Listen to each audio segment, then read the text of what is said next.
mga mare! Halo-halo lang, si Mami G.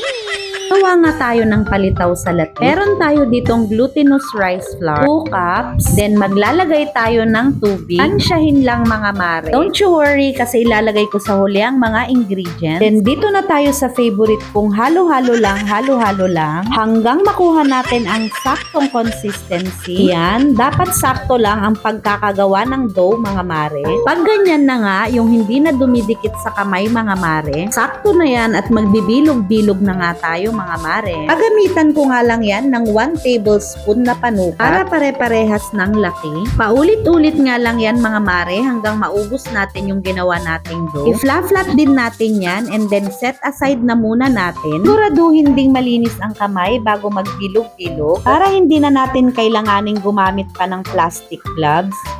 Pagkatapos nga ay magpapakulo na tayo ng tubig. Pag kumulo na nga ay ilalagay na natin yung mga sinet aside nating galapong o rice flour. Hihintayin nga lang nating lumutang-lutang yan mga mare, kaya siya tinawag na palitaw.